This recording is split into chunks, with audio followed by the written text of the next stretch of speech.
Hi, Alex here from Rebeloper.com and welcome back to the channel and welcome back to the second episode of Firestore tutorial series in Swift 5. So without further ado, let's jump into today's lesson.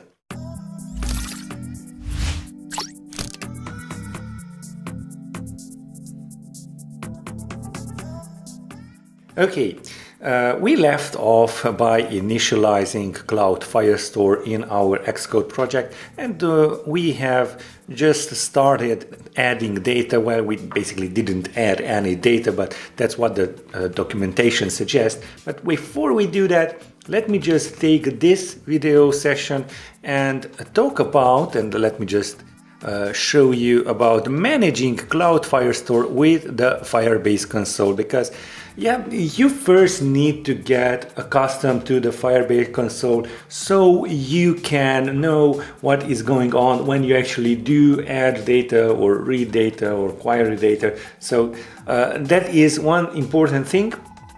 And in the meantime, I will discuss with you what are those collection and documents and the data in the documents, and some awesome tips on how you can set up your data or maybe manage your data.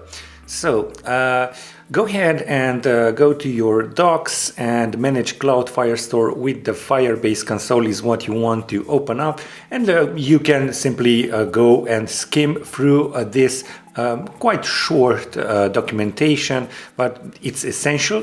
If you don't want to, you don't have to. We will cover almost everything in here. So what we are going to do is view, add, edit, not delete data. We will have a separate portion of this master course on only focusing on deleting data.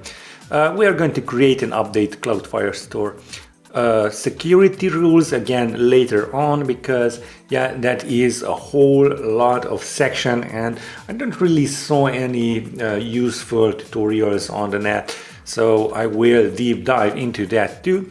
I will show you where you can manage indexes and maybe monitor usage. So basically what you need to learn from this tutorial is how to view, add, edit and delete the data, but in the Firestore console. Okay, so let's jump right into our database. If you already haven't done so, go ahead and click the database so it may load up, and of course you are going to present it this empty database. And as you can see, we are starting off with this add collection button, so let's do that. Let's create, and the basic usage of these sort of tutorials is to create users profile, and I will just briefly start off with that, and then I will show you how I do it in production code. So first of all, let's just add in here. So that is how you just simply add. And the example, collection users would contain a unique document for each user. So let's do that. Let's add in users here.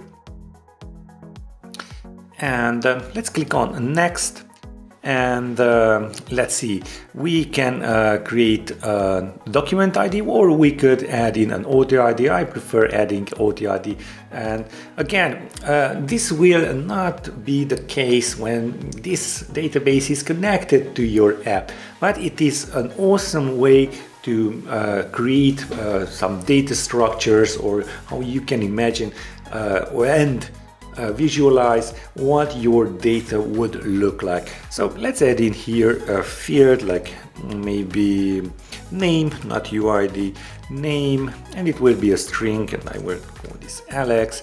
And let's add in here another one, let's say language choice, that is Swift, and let's save this. Okay, let's save this. And you will see that we have a users collection, we have a document in that users collection, and under that document we have some fields, basically the document data. And these are key value pairs, so language and name are the keys, and the values are Swift and Alex. So let's add in another document. So add another document, let's generate an audio ID. And for the field, again, you have to add in here again a name, and the name, let it be Tom, and let's add another field, language, and the language will be Objective-C. Okay, let's save it. Now you can see that we have two users with UIDs, and both have language and name associated to them. Okay, let's add in a third one so I can show you how you can basically delete. So we still have these two. So let's create an authID here, name. Let's add in here, let's say Adobe, and language, again Objective-C. There we go. Let's click on save. There we go. So how do we actually edit, first of all, this name? So we just click on this pencil icon and edit field. Let's see, Adobe, let's see, John would be a great name for this user. And as you can see, it highlighted, it bumped up a little bit with red these fields like the user's UID and the name and John key value pair. So we know that this has been changed. Now if you do make a change on your client side, and you are opened to these fields, then you will see again in red the changes that appeared. Okay, now let's delete this language. It's pretty simple. Click on the trash can icon, delete field. Do you want to delete this? Yes, I do want to delete it. Okay, now how do you basically delete all of these users? Well, you can delete the document, or you can delete all of the document fields if you wanted to, but let's go ahead and delete the whole document. Okay, and confirm by start deleting, and that is it. We have deleted all of that document. Now how do we delete all of these users? Well, let me just go in there, and as you can see, we have a delete collection. Again, here will be our collections, and here documents inside that collection. So that is why here we could delete all the documents, or one document that we were in, and now we can delete this collection. So let's do that. And because documents are just a small part of collections, and collections are what are basically larger sets of documents, we need to confirm by typing in users here. So let's delete that, and we are off to a blank page again. Now, why did I delete all of this? Well, basically I deleted it because I want you to show you how I do all of these structures, well, this basic of structure in production code. And first thing that we have to realize is that even after we build this app, or your app that you are working on, you are going to go to production mode, and in the meantime you are going to develop further your application. So what that means in perspective to the database is that while all the users are using your app in production, you still need to have some development data. So for that, I'm going to create two separate so-called branches of the database, and well, basically there are two collections on the root of our database. So I would just name this dev, and let's see here, let's add a document ID, but I don't want to have here like with auto IDs like users or something like that. It doesn't really make sense. So the document ID will be a dev again, because I want to have again sets of collections. So let's add that in there, and let's save. There we go.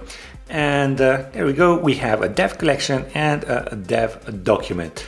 Next up is the production, so I will just name this collection prod and have the document ID as prod and save that.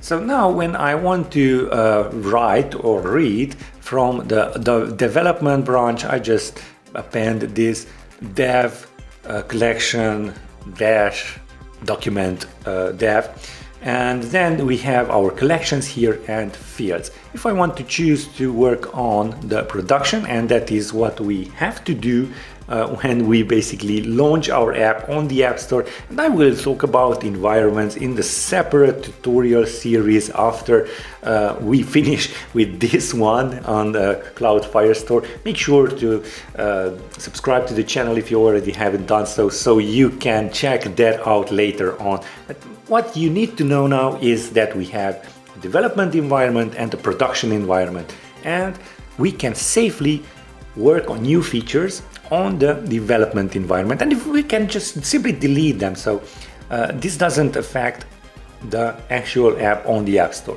So let's add a collection here, and I will name this users.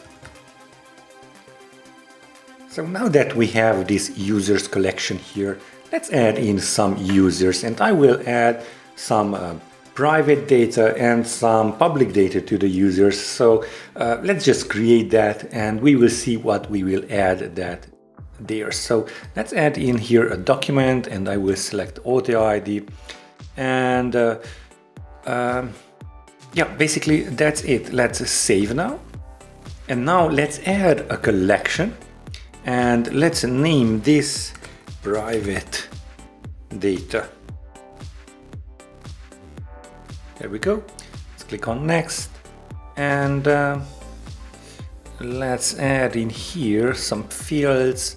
Let's see now, name, rather yet not the name, let's say card, and let's have here 42, and so on. It doesn't really matter. Let's say they have a card number here and it's a string, so let's save that in there. So as you can see here, we have our private data, and we have an auto ID here, and we added a field. Now let's add a new one, and that is rather yet, let's just delete this. I believe this needed to be added here, but under private data I want to add this card right here. So let's add a document here, and let's just cancel this out. Yep, sorry about that. We need to have this named as private data too, as according to the dev/dev that we did earlier. So let's add a new document here, and I will name this private data, and add in here a card 4242. That would be enough. Okay, and let's save that. And now let's delete this one. Again, you will see how to delete document. Let's start this delete. There we go. So here we have our private data. Awesome. And now we want to create some public data. Public data. There we go. Let's click on next. And yeah, I believe we need to create something here. So let's see. Let's add in here some public data. Okay, let it be a name. We call this Alex. Let's add in here like age 36, and let's see here. Let's change this to a number. So it will be 36, and let's add a timestamp here. So let's say time stamp, or I believe that shouldn't be a capital S, stamp. So we can add a date. So let's see, let's set it to May the 12th, and the time should be, yeah, that is okay. So I'm just going to query according to day. So let's save that, and there we go. Here we have our age, name, and so on. Now, if you would want to search through documents, you could order them by fields, ascending, descending, and add a condition here. It mainly, I would choose the timestamp and the sending and apply to it. So all of this data would be there, but of course, because this is a sub-collection, it doesn't really make sense because there will be only one public data. For querying according to our timestamp, we would need to have a group collection query that we will talk about in a later episode. So that is also available through code. So yeah, you could do this. Just be aware that it's here that you can. I will just clear all of this. Okay. Now let's take a look at some other tabs here, that is the rules. We will talk about the database rules in a separate section in several videos. As you can see currently, it is not safe. This database is not safe because everyone can read or write to it. We will change that later on.